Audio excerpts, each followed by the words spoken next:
Good morning guys! Welcome back again to my channel. Guys, today ay naisipan ko na maglinis dito sa aming bakuran. Ito ang ginagawa ko pag ako'y umuuwi.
Mandalik malpasi, datalang mo din yan.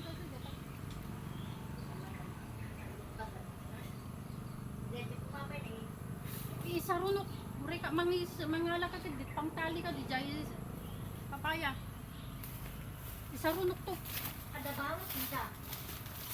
Ruwar mo ada mo kapag Bisa nih, tingnan mo. ura na barutin ako basta ura na pa.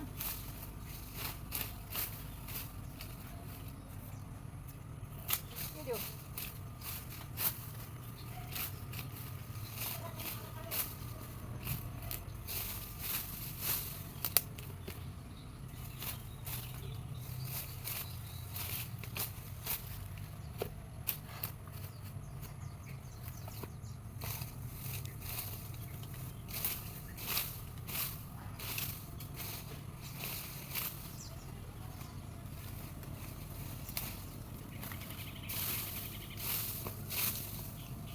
Deo.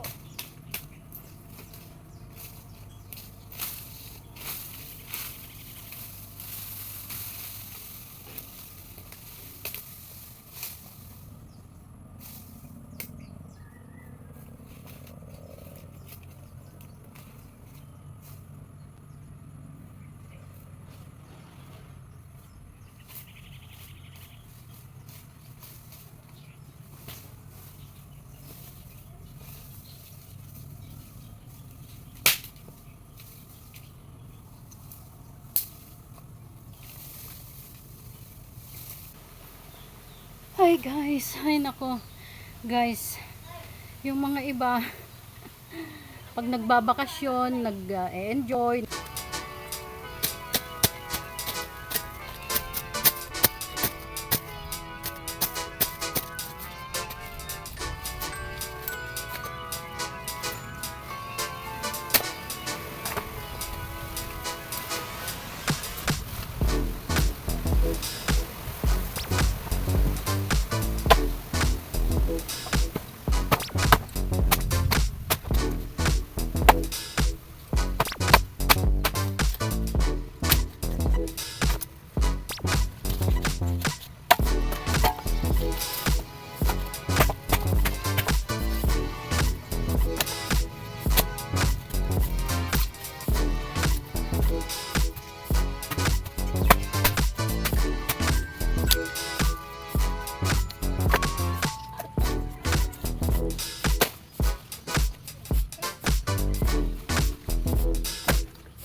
guys, nang dami ko nang nakuha na ano, na kahoy na panggatong, and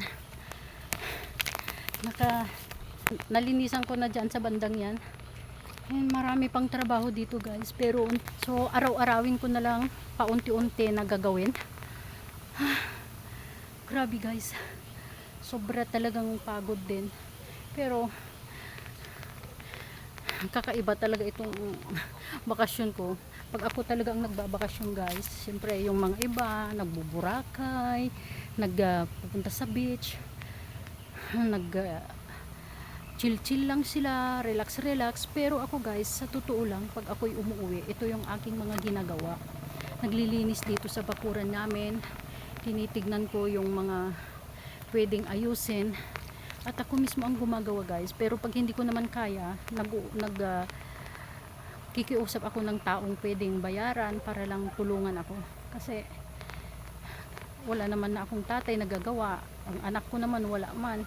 So yung nanay ko lang, and matanda na siya, hindi niya pwedeng gawin ng mga ito guys, so ako na lang.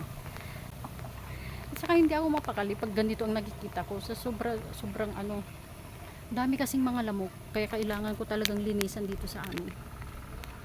Linisan ko na yung mga iba.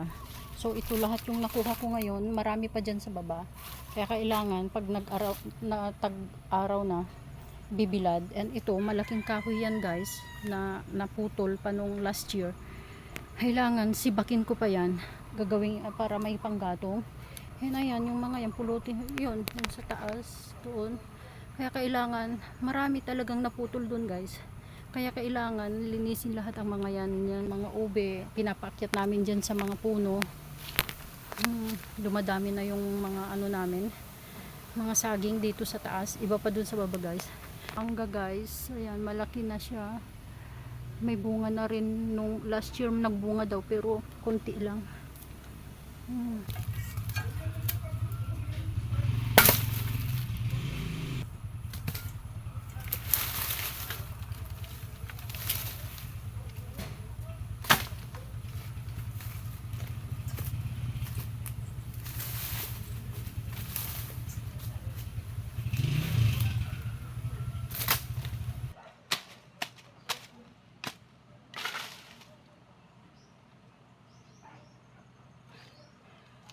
So ayan guys, konti na lang ang gagawin ko.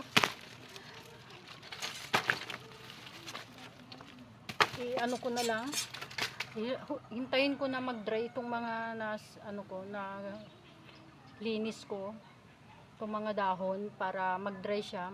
Andun na nga yung pusa ko na hinahanap guys. Ayan o, nansan sa bubong ng bahay, din sa nagtatago. Oh. Kawawa siya guys, kasi may pumutol sa mga daliri niya, hindi man lang naawa.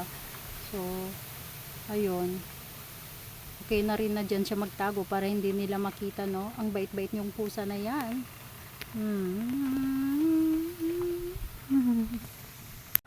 So ayan guys, tapos ko na ang putol ng mga damo-damo dito, saka yung mga kahoy. So ito, marami pang trabaho guys, inuunti-unti ko lang siya, araw-arawin ko na lang siya na gagawin.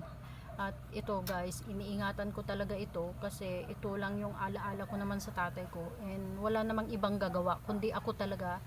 Maliban, hindi na kailangan ng kasama, kasi kaya ko namang gawin guys. Hanggat kaya ko, ginagawa ko talaga. And ayun, marami pang trabaho kasi hanggang doon sa taas guys.